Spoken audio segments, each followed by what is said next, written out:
Like I said before, every runner has a story. I ran into Glen during the race and he had a fantastic story. It didn't really fit in the video, but I wanted to share it here. All right, this is Glen. Yeah.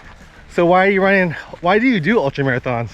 Well, I find the challenge to be helpful in all avenues of my life. So, you know, for example, this morning, an hour into the event, I fell and I split the inside of my lip. Oh, no. I was spitting blood. And then I did a number on my... Oh, man. Yep.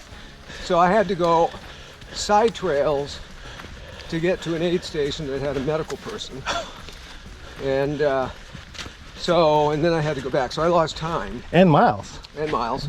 Well, I actually backtracked to get back on where I came off. I mean, you added miles this time. Oh, you added miles, yeah. Yeah. Dang. And but I still did the first big loop in 5.5 hours. So, you know, if I do this loop in about 5 hours, I mean, we're talking maybe 17 hours today. Yeah. And that would knock about 3 hours off my personal best here. But I enjoy just the mental challenge as well as the physical challenge of doing an ultra. And it allows me to sort of go to pace.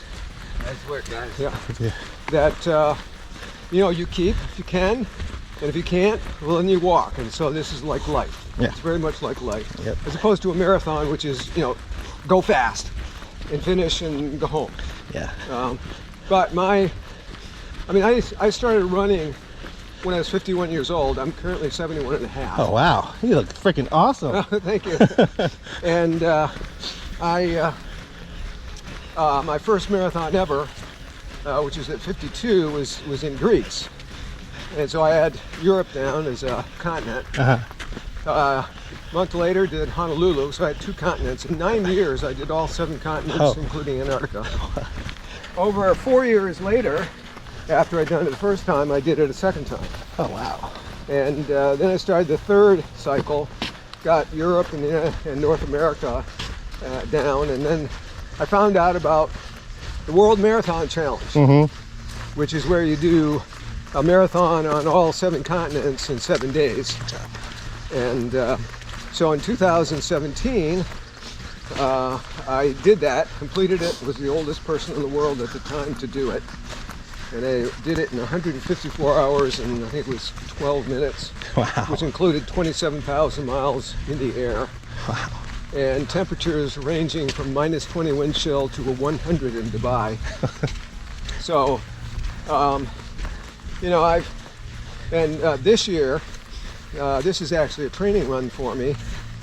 I'm doing the Ultra Trail Mont Blanc Triple C, which is 62 miles around Mont Blanc. Yeah. And that's epic. So so basically, he's saying I'm here with a celebrity. He's pretty a badass runner. I didn't know. That's why you never know who you're running with. Right. So as a guy who's run the 100K before, and I've DNF'd, what would you say to me when things get super tough? Well, you got to start playing games with your mind. It really, you know, at 50 miles, certainly, you know, I mean, you're physically hurting. Yeah. But you know, you got to come up with all kinds of little tricks. And I recommend that you actually think about these things before the race, so that you have this little bag of tricks attached to you.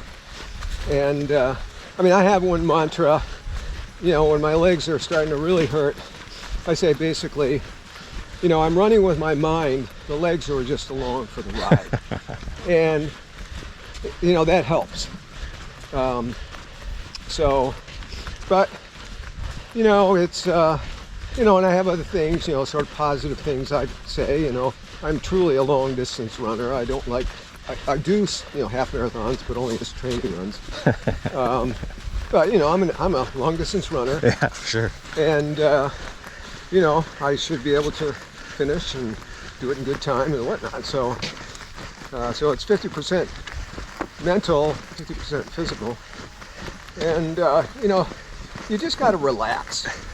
You know, I find, I don't know, you could, you know, whomever sees this, do a study of basically the network, the fascia that is ranging in your body. It goes from your Achilles and your heel all the way to your brainstem.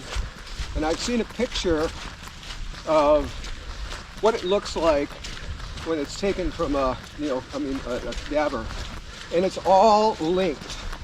And so if any portion of your body is tight, then that's going to affect other portions of the body. So, you know, I'm constantly telling myself, number one, to relax my feet and relax my legs, relax my back, my shoulders. I'll have my shoulders up. So the minute I sort of let those sort of hang down, then all of a sudden everything down below relaxes. And that opens up my stride and allows me to continue on. So, I mean, these are kinds of things that if you know beforehand and the rough times come, then, you know, these are the things that you think about. Thank you, Glenn, for talking to me on the trails. After hearing your stories and giving the advice you did, how could I not go on to finish my race? I hope you guys enjoyed this video. See you guys in the next one.